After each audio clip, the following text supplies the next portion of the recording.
Ya, perkenalkan saya Lukas Kusuma dan kemurahan Tuhan sejak tahun 2000 sampai hari ini saya mengembalakan beberapa gereja yang ada di Amerika, gereja Indonesia di Amerika, khususnya di kota Philadelphia, New York, dan Colorado. Dan saya yakin bahwa Tuhan tetap setia buat setiap kita, baik di tengah-tengah pandemik ini. Nah, saudara, saya rindu untuk membagikan sebuah kehidupan tokoh di Alkitab. Orang ini adalah orang yang kalau kita bisa menyimpulkan, bahasa Jakartanya kagak ada matinya. Orang ini adalah orang yang seperti film Die Hard, ya, bahasa Ibraninya matine angel. Orang ini adalah orang yang tak terhentikan, orang yang terus menyelesaikan setiap panggilan Tuhan dalam hidupnya, bahkan karya-karyanya yang diurapi Tuhan menjadi berkat sampai hari ini.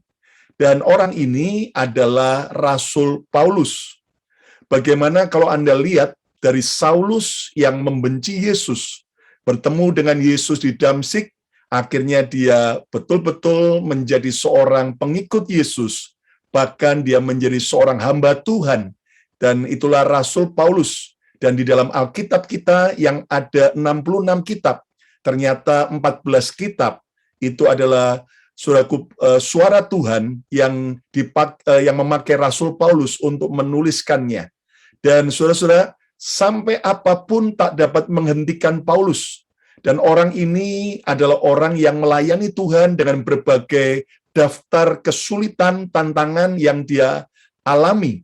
Bahkan Alkitab mencatat tulisan Paulus bahwa beberapa kali dia karam kapal.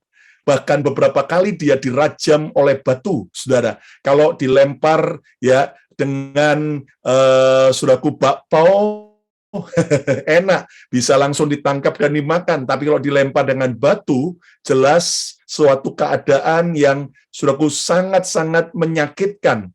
Bahkan Paulus itu saudaraku beberapa kali dipenjara karena memberitakan Injil Yesus. Dan kita hari-hari ini mendengar ada orang yang akhirnya dipenjara karena memberitakan Yesus, itu pun juga dipersulit. Dan saudara, Paulus sudah mengalami beberapa kali. Bahkan beberapa kali dia mengalami kerampokan, beberapa kali dia juga dikhianati, bahkan mengalami semua keadaan yang paling buruk daripada yang terburuk yang pernah dialami oleh manusia. Bahkan juga, saudara, dia ini sampai dia berkata bahwa aku boleh dipenjara, aku boleh dibelenggu, boleh dipasung, tetapi Injil Yesus tidak dapat dipenjara. Injil Yesus tidak dapat dihentikan. Sampai Kaisar Roma, saudaraku, takut kalau dia melarikan diri, sampai dia dipasung kaki dan tangannya sepasangan dengan tentara Romawi. Bahkan saudaraku, tentara Romawinya dibuat schedule jam berapa sampai jam berapa, nanti kemudian setelah selesai digantikan lagi dengan tentara Romawi yang lain. Tetapi sejarah gereja mencatat, saudara, sebagian besar tentara Romawi yang dipenjara, yang dipasung untuk menjaga Paulus, saudaraku, ternyata akhirnya menerima Yesus sebagai Tuhan dan Juru Selamat. Itu sebabnya dari tulisan Paulus ada tertulis, salam daripadamu dari orang-orang yang ada di istana raja. Jadi saudaraku, itu indikasinya ada banyak orang-orang yang bertemu dengan Paulus. Akhirnya hidup mereka berubah, hidup mereka bertemu dengan Yesus yang disembah, yang dipercayai, dan dilayani oleh Rasul Paulus. Nah, tentunya orang ini adalah orang yang sama dengan kita. Dia melewati berbagai kelemahan, dia melewati berbagai keadaan yang terbatas, tetapi apa yang membuat Rasul Paulus ini unstoppable, tak terhentikan, ya, gak ada matinya, ya. Bahkan, saudaraku, orang ini terus memuliakan Tuhan. Nah, kita akan belajar dari prinsip hidup Rasul Paulus yang akan mengubah hidup kita sejak saat ini kalau kita mengerti dan menangkapnya. Dan kita lihat apa yang Rasul Paulus tuliskan di dalam 2 Korintus pasal yang ke-5 ayat yang ke-7. 2 Korintus 5 ayat yang ke-7, Paulus berkata, sebab hidup kami ini adalah hidup karena percaya, bukan karena melihat. Ayo kita ucapkan bersama-sama, kita ucapkan 2, 3. Sebab hidup kami ini adalah hidup karena percaya, bukan karena melihat. Nah, saudara sekalian, ternyata Paulus membagikan di sini rahasia hidupnya yang luar biasa. Ternyata dia hidup bukan karena melihat. Bukan berarti bahwa Paulus kalau jalan nggak melihat, nanti akan jatuh, ya nabrak-nabrak. Tetapi yang dimaksud di sini adalah Paulus tidak hidup karena berdasarkan fakta atau kenyataan apa yang terjadi. Walaupun kita orang Kristen harus hidup berdasarkan juga suatu data-data yang jelas, bukan hidup halu atau halusinasi, tapi hidup sesuai dengan realita hidup. Kekristenan tidak mengajar kita untuk hidup di awan-awan, tetapi kekristenan justru mengajar kita untuk menghadirkan Tuhan dalam realita kehidupan kita sehari-hari. Datanglah kerajaanmu di bumi seperti di mana? Di surga. Di mana itu di bumi? Dimanapun kita berada hari ini, kita harus undang hadirkan Tuhan, hadir dalam realita hidup kita. Tetapi yang menarik, Paulus, saudaraku, dia berkata hidup kami adalah hidup karena percaya. Jadi, saudaraku, di antara realita yang terjadi dalam hidupnya, Paulus tetap beriman. Jadi, saudaraku, Paulus ini adalah orang yang hidupnya berjalan dengan iman. Nah, tema pada hari ini adalah berjalan dengan iman. Walk by faith, berjalan dengan iman. Nah, saudaraku, mari kita lihat bahwa hidup ini adalah pilihan. Saudara mau hidup dengan apa? Apakah Anda mau hidup dengan iman percaya kepada Tuhan, atau saudara hanya hidup berdasarkan logika kita, berdasarkan fakta, dengan apa yang kita lihat setiap hari? Nah, saudara sekalian, ketika kita hidup berdasarkan logika kita, berdasarkan fakta dan kenyataan, maka apa yang terjadi? Saya pelajari hasil hidup karena melihat adalah hidup mengandalkan logika. Nah, saudara, bukan berarti sebagai orang percaya, lalu kita hidup tidak pakai logika, ya. Tetapi kita tetap pakai logika, tapi bukan hidup mengandalkan logika. Kenapa? Karena seringkali logika itu akan membatasi kita untuk mempercayai Tuhan yang tidak terbatas. Saya ulangi lagi, seringkali logika kita akan membatasi kita untuk tidak lagi mempercayai Tuhan yang tidak terbatas.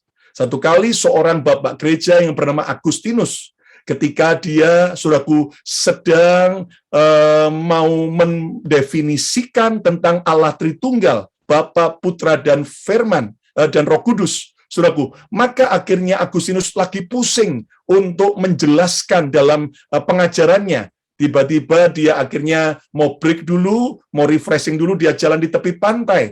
Dan dia lihat di pantai itu samudra yang luas, lalu di tepi pantai ada anak kecil yang lagi sibuk. Lalu dia tanya, apa yang kamu lakukan, nak? Oh, saya lagi membuat lubang. Saya mau menampung semua air laut itu ke dalam lubang saya. Maka Agustinus ketawa, ya nggak bisa, Tona. Lubangmu itu yang kamu buat kecil, itu samudra begitu luas. Lalu tiba-tiba Tuhan berkata pada Agustinus, bukankah hal yang sama yang kamu juga mau kerjakan? Kamu membatasi aku, Tuhan yang tak terbatas, dengan otakmu, dengan pikiranmu yang terbatas, dengan logikamu yang terbatas. Nah, saudara sekalian, memang kita harus pakai logika, ya. Tetapi jangan batasi Tuhan, jangan mengandalkan logika. Berikutnya, hasil orang yang hidup karena melihat, hidup penuh kekhawatiran, penuh ketakutan, penuh ketidakpastian, penuh dengan semua yang namanya keadaan-keadaan yang,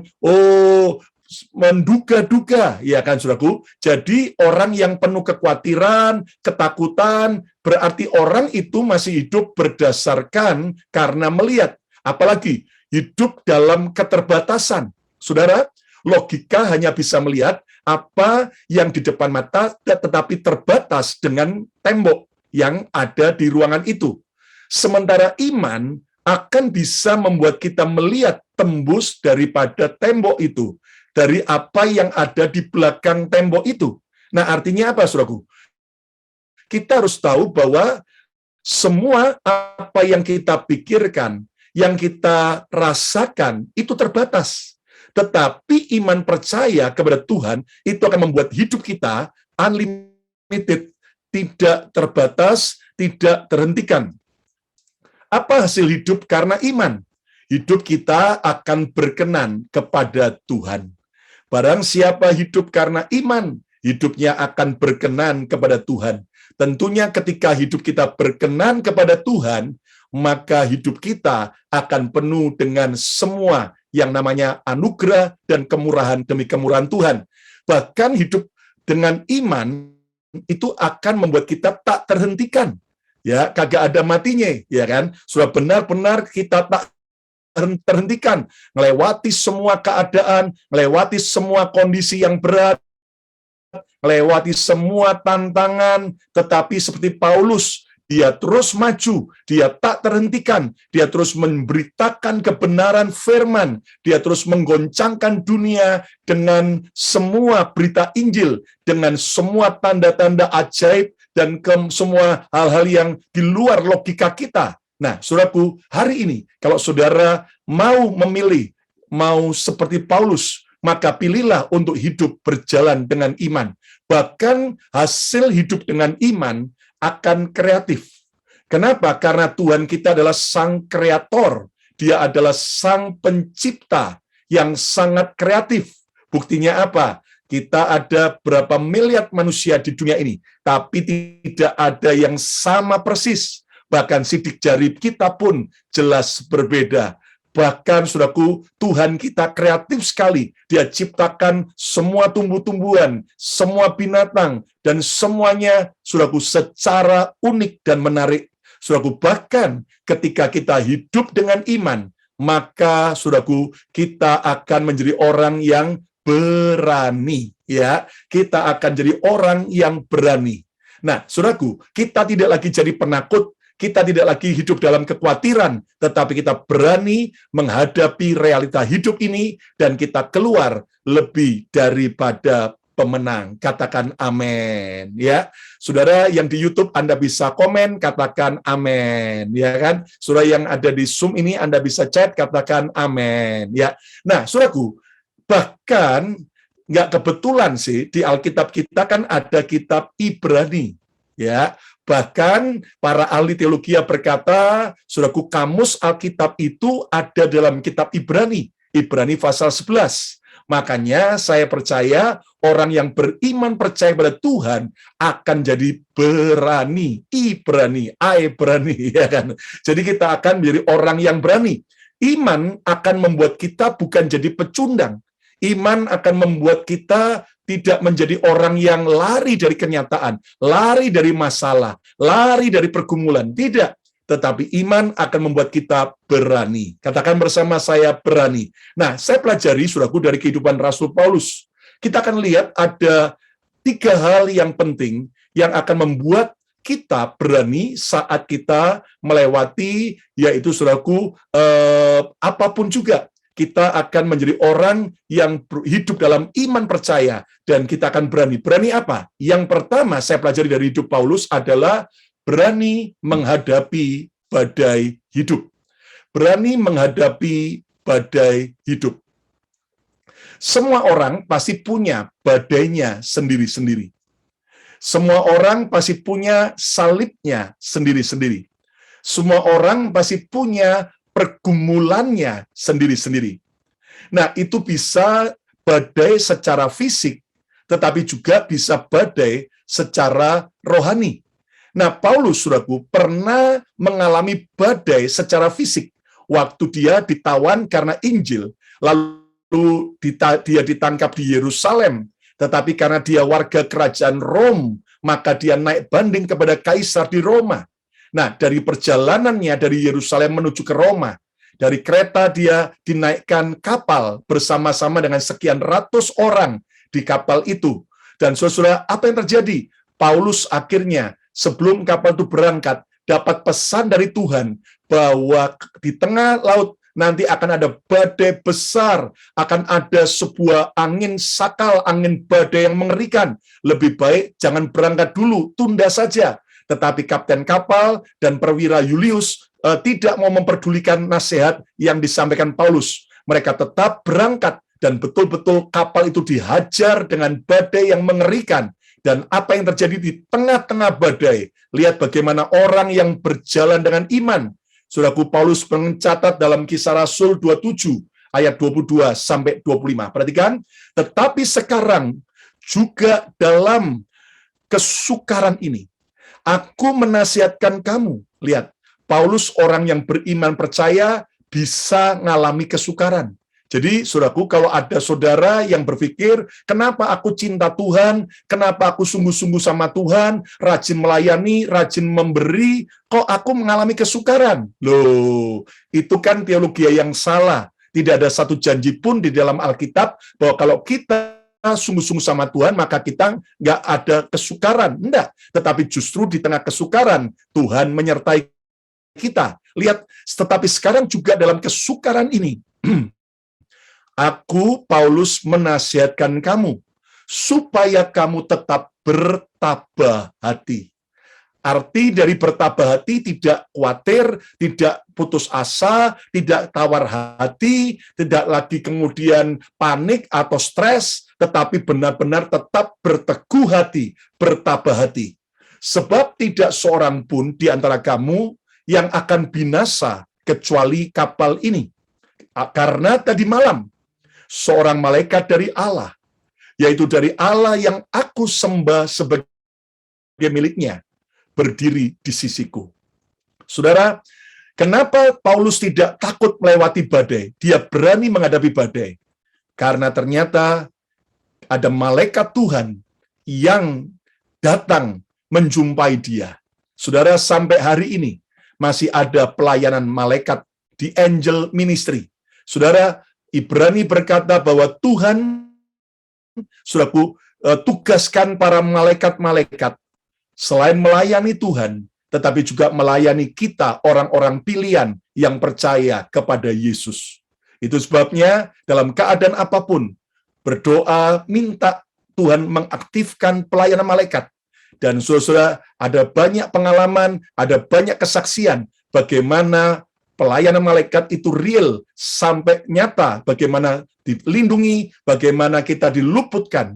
Kenapa? Karena betul-betul kita, saudaraku, percaya bahwa Tuhan sanggup memelihara kita ketika kita hidup berani menghadapi realita hidup, berani menghadapi badai, dan ada pelayanan malaikat. Dan Anda tahu, saudaraku, ketika kita hidup betul-betul mempercayai Tuhan, Tuhan tidak tinggalkan sendiri. Malaikat itu dikirim Tuhan untuk apa? Untuk berdiri di sisiku. Bayangkan, di tengah kegelapan badai, di tengah keadaan sesukar itu, Tuhan tidak terbatas. Dia kirimkan malaikatnya. Lihat dikatakan, yaitu dari Allah yang aku sembah sebagai miliknya. Pastikan, saudara, hidupmu bukan milikmu lagi, tetapi menjadi milik Tuhan. Kalau saudara milik Tuhan, maka dia yang bertanggung jawab untuk menolong dan menyelesaikan. Ingat bagaimana Alkitab berkata, serahkanlah segala kekhawatiranmu kepadanya, sebab ia yang memelihara kamu. Saudaraku, selama kekhawatiran dan beban hidup kita pikir adalah milik kita sendiri, maka Tuhan tidak intervensi, tidak turun tangan. Tapi sejak kita menyerahkan kepada kedaulatan Tuhan, maka dia, Tuhan yang akan turun tangan. Kita harus jadi milik Tuhan. Ayat 24 dikatakan apa? Ayat 24, dan ia, Paulus berkata, jangan takut, Paulus. Malaikat Tuhan berkata, jangan takut, Paulus. Ayo pegang dada masing-masing. Ya, pesan Tuhan, sebut nama saudara. Ya, kalau nama Anda Charles, ya kan, sebut jangan takut, Charles. Kalau nama saudara adalah Bejo, sebut jangan takut, Bejo. Ya, ayo ucapkan 2, 3. Jangan takut, Lukas. Ya, jangan takut, Lukas. Engkau harus menghadap kaisar, dan sesungguhnya oleh karunia Allah, maka semua orang yang ada bersama-sama dengan engkau di kapal ini akan selamat karena engkau. Lihat, kalau orang betul-betul percaya pada Tuhan, selalu akan ada kasih karunia, ada grace of God, ada kemurahan Tuhan, bahkan melalui hidup kita, orang lain juga diselamatkan. Hidup jadi berkat. Ayat 25, sebab itu tabahkanlah hatimu, saudara-saudara, karena aku percaya kepada Allah, bahwa semuanya pasti terjadi sama seperti yang dinyatakan kepadaku. Nah, saudaraku, ternyata iman akan membuat kita berani menghadapi badai hidup. Saya sedang mengatakan buat setiap saudara, apa badai yang sedang kau alami? Mungkin badai di dalam rumah tangga saudara, atau badai di dalam, yaitu saudaraku, pekerjaan, ekonomi saudara, atau dalam kesehatan saudara. Hari ini kita belajar percaya. Terkadang kalau dengan mata fisik kita, ruwet persoalan kita, rumit masalah kita, terlalu berat dan besar. Nah, itu berarti kita masih memandang dengan mata jasmani kita. Satu kali ada seorang anak di ruang tamu lagi main mobil-mobilan di lantai. Tiba-tiba waktu dia lihat mamanya yang duduk di ruang tamu lagi menyulam, si anak melihat dari bawah ke atas. Lalu anak ini protes, Mama ini ngapain sih? Kok buat sesuatu yang ruwet kayak gitu? Kenapa? Karena dari bawah anak itu melihat bahwa sulaman itu berantakan semua. Berbagai warna daripada sulaman, benang sulaman itu berantakan semua. Waduh, Mama itu buat apa sih kok jelek banget, ruwet sekali. Mamanya senyum. Nak, sini nak, duduk di sebelah Mama. Waktu anak itu bangkit berdiri dan duduk di sebelah Mama. Lihat sekarang, kamu lihat apa yang Mama lakukan. Wah, bagus banget. Sulaman yang Mama buat, wow, luar biasa bagusnya. Lalu kemudian saudara, Mama ini berkata, nak, kalau kamu lihat dari bawah, memang ruwet. Tapi kalau kamu lihat dari sisi Mama, lihat betapa indahnya.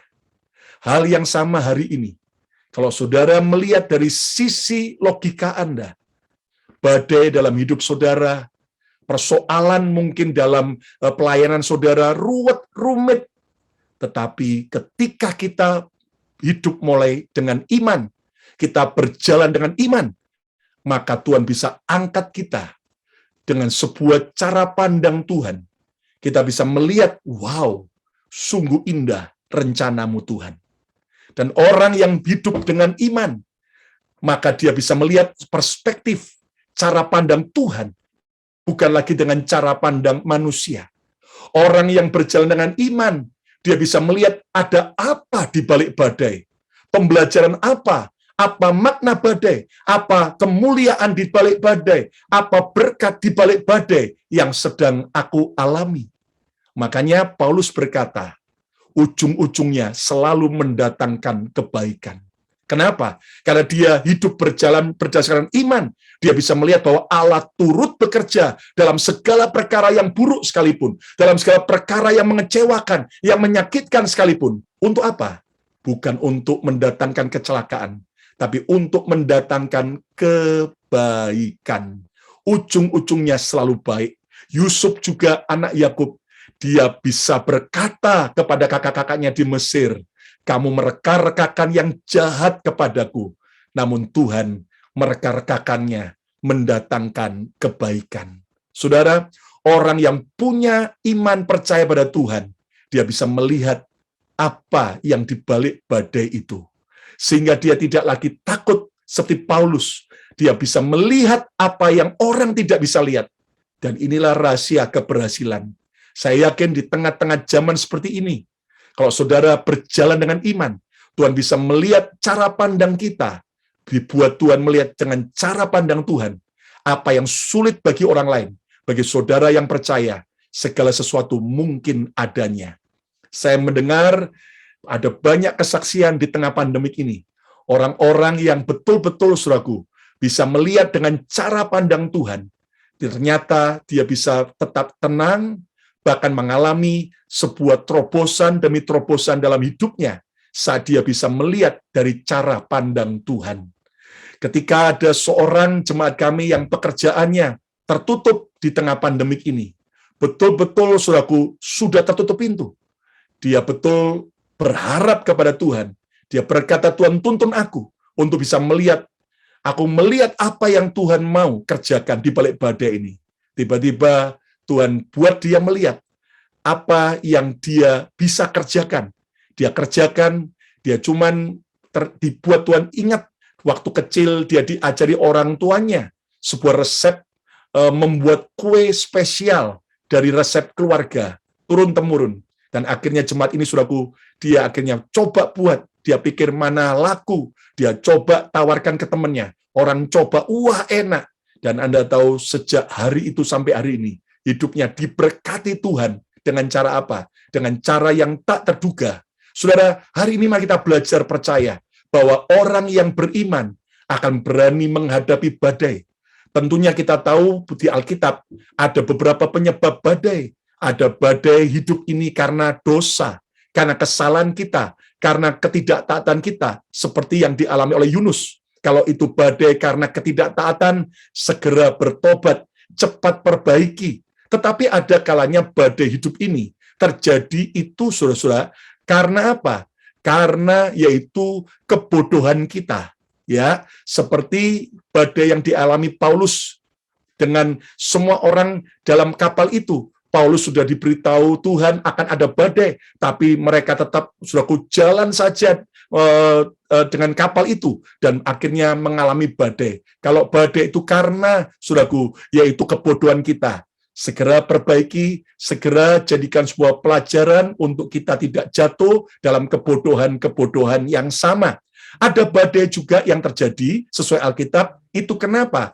Karena serangan iblis, ya. Saudara ingat nanti kalau Anda baca dalam Lukas 8, ternyata saudara-saudara Yesus dengan murid-muridnya di atas kapal itu dari Galilea, Danau Galilea menyeberang ke Gerasa, ke Gadara.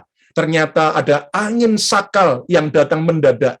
Dan Anda tahu ketika akhirnya Yesus meneduhkan badai, tiba di seberang, itu di mana? Di Gerasa, di Gadara.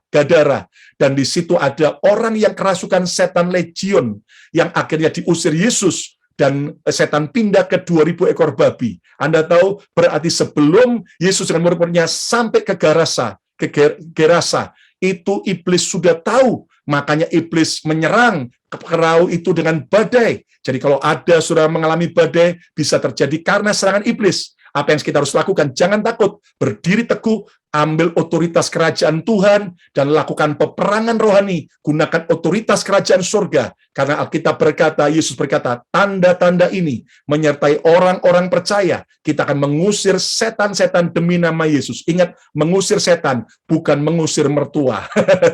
Amin, saudaraku. Bahkan kita percaya, kita diberi kuasa menginjak ular dan kalajengking. Kita diberi otoritas dalam nama Yesus untuk mengusir setan.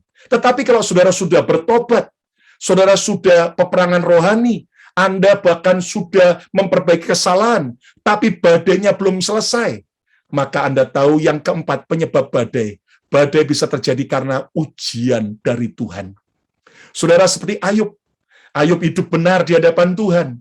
Ayub hidup mengasihi Tuhan. Tetapi Ayub mengalami badai hidup yang sangat-sangat tragis. Dia kehilangan segala-galanya. Tetapi yang menarik, dia tidak kehilangan Tuhan. Maka kalau Anda baca dalam Ayub pasal 38, dari dalam badai, Tuhan berbicara kepada Ayub. Saudara, dari dalam badai Tuhan bisa mengajar kita, Tuhan bisa berbicara, dan Anda tahu ternyata akhirnya Ayub mengalami kemenangan, dan ketika dia lulus ujian, ternyata hasilnya apa? Saudara, dia berkata, dulu aku tahu Tuhan dari kata orang, sekarang aku kenal Tuhan secara pribadi. Percayalah, badai akan membuat kita semakin dewasa, semakin matang, semakin teguh dalam iman, semakin kenal Tuhan secara dahsyat dan ajaib. Itu sebabnya hari ini, saudaraku, iman akan membuat kita berani menghadapi badai. Kalau ada saudara yang sedang putus asa, sedang kalut, panik, mari kita belajar bangkit percaya bahwa di balik badai ada kemuliaan besar yang Tuhan kerjakan. Yang percaya, katakan amin. Saudaraku, yang kedua, kita belajar dari hidup Paulus. Apa hasil orang yang hidup berjalan dengan iman? Yang kedua, kita akan berani menjadi pelaku firman. Kita akan berani menjadi pelaku firman.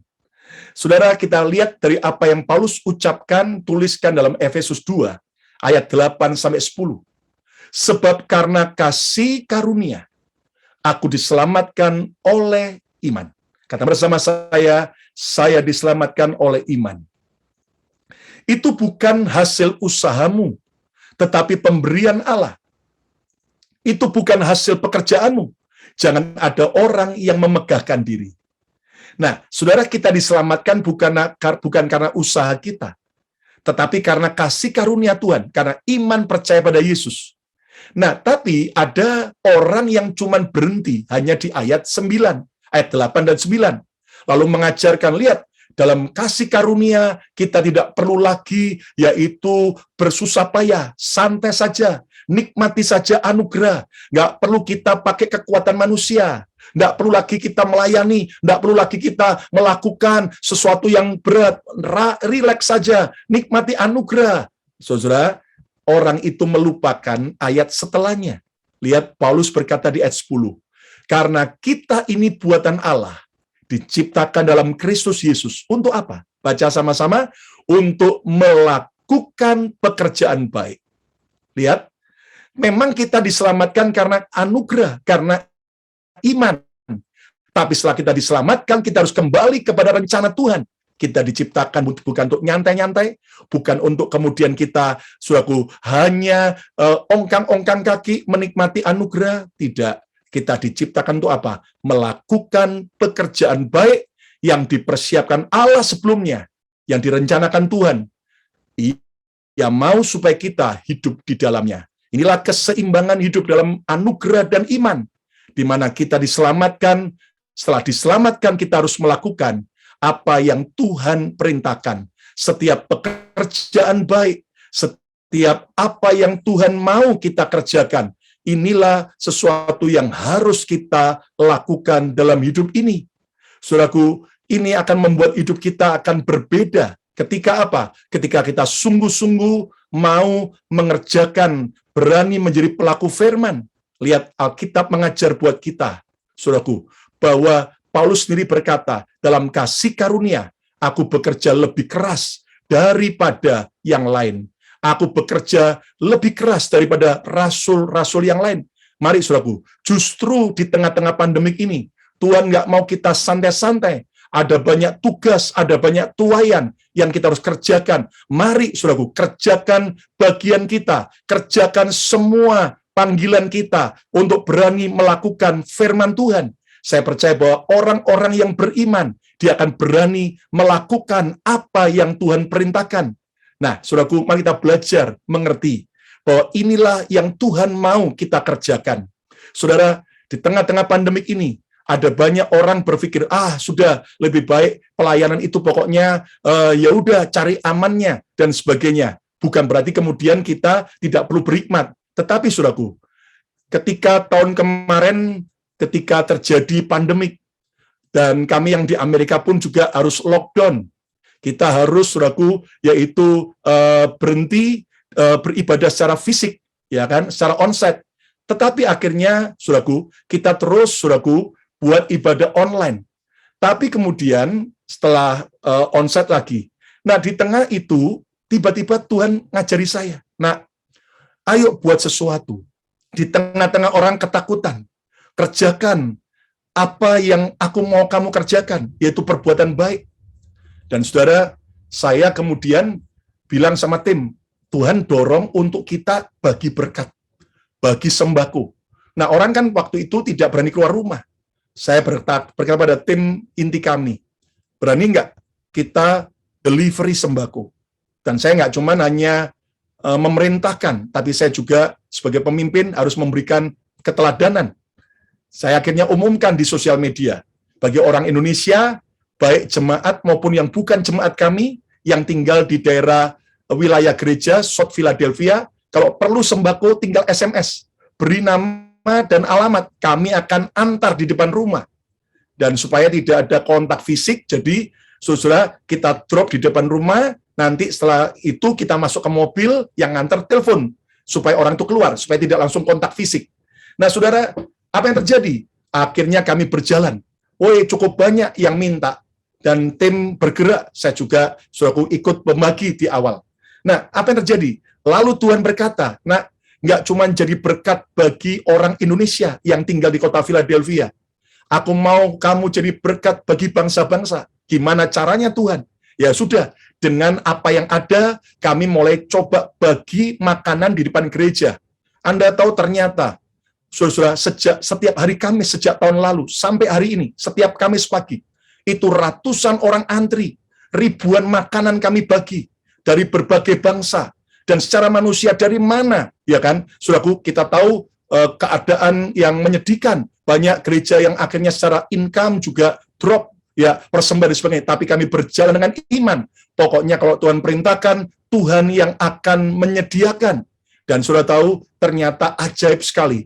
Ada banyak pintu-pintu yang terbuka. Ada begitu banyak keajaiban-keajaiban, berkat-berkat, bahkan ada banyak organisasi-organisasi yang sudah lama bertahun-tahun kami hubungi di Amerika untuk bisa kerjasama dengan kami untuk berbagi berkat, tapi kami tidak pernah direspon. Tapi ajaib, setelah kami melangkah dengan iman, itu akhirnya berdatangan sendiri. Ada begitu banyak sampai hari ini kami, saudaraku, menerima dari food bank, ya toh, orang-orang, saudaraku, organisasi yang mau jadi berkat, di mana ternyata dari supermarket sebelum itu kadaluarsa, saudaraku, sebelum expired, akhirnya daripada dibuang, maka disalurkan melalui yaitu non-profit organisasi termasuk gereja. Dan saudara, akhirnya mereka berdatangan.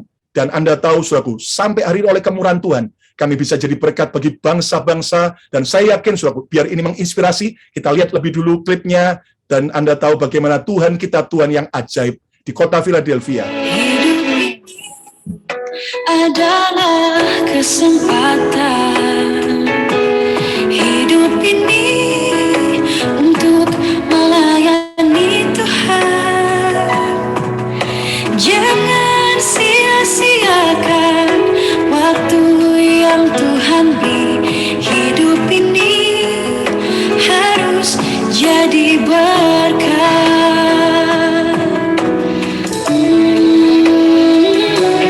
Hidup ini adalah kesempatan. Hidup ini untuk melayani Tuhan. Jangan sia-siakan waktu yang Tuhan beri. Hidup ini harus jadi berkat.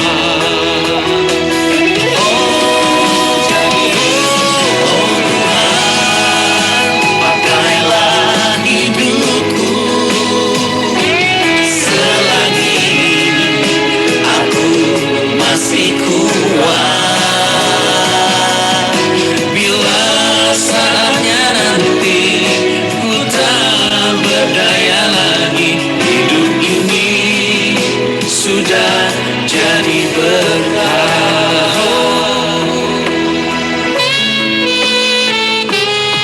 Inilah hidupku,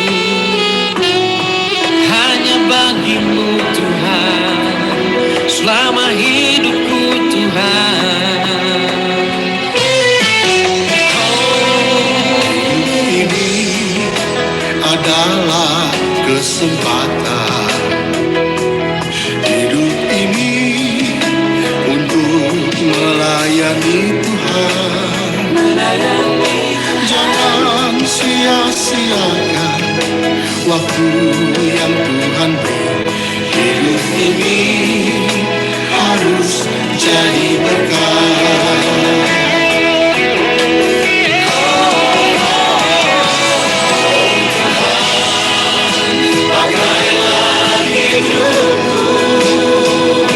Selagi aku masih kuat,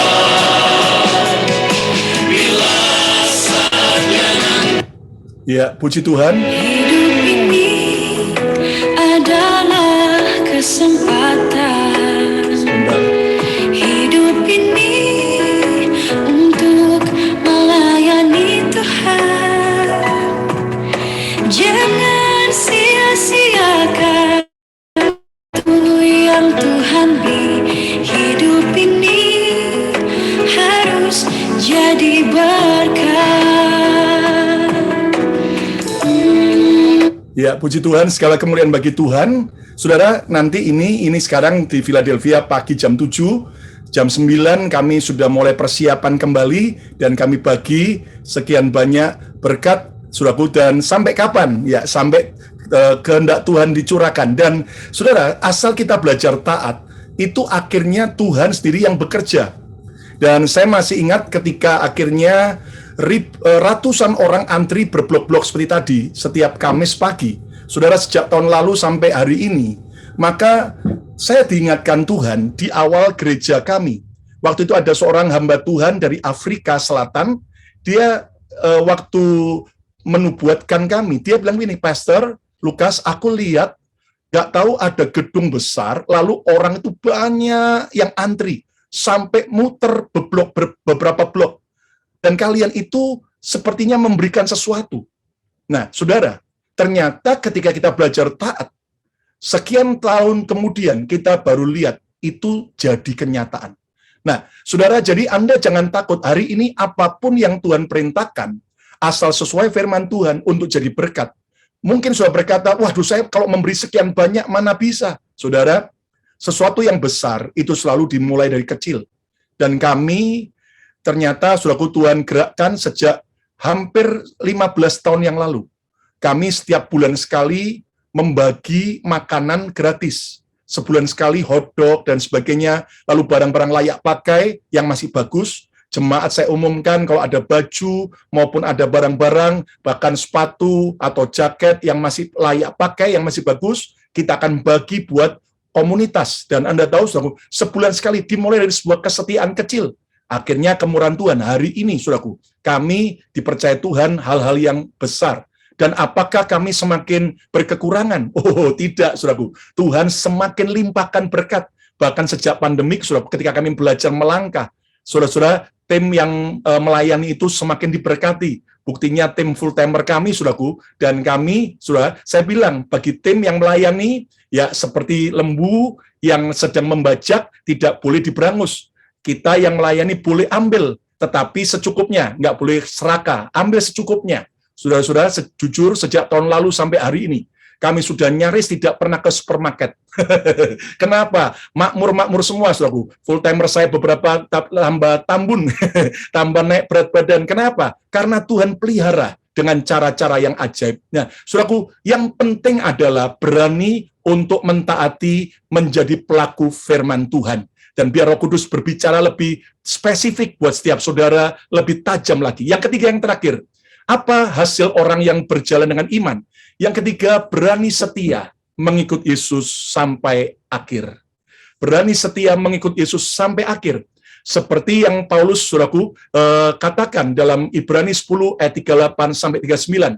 Tetapi orangku yang benar akan hidup oleh iman. Orang benar harus hidup karena iman. Dan apabila ia, orang benar itu, mengundurkan diri, mundur, turun, ya, maka aku Tuhan tidak berkenan kepadanya. Jadi, orang benar tidak boleh pernah mundur, harus semakin maju. Ayat 39, tetapi kita bukanlah orang-orang yang mengundurkan diri dan binasa, tetapi orang-orang yang percaya dan yang beroleh hidup.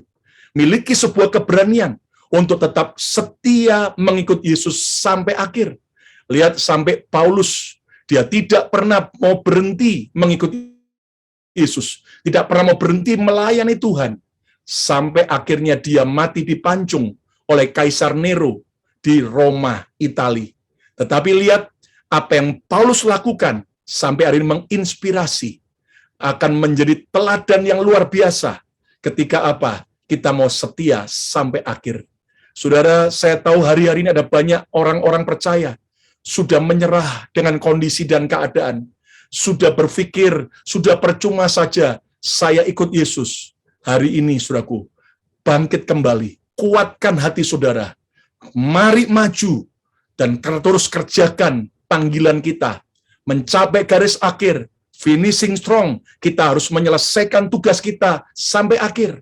Saudara, 2 minggu yang lalu, kami punya fellowship gereja-gereja Indonesia, se-Amerika, dan Kanada.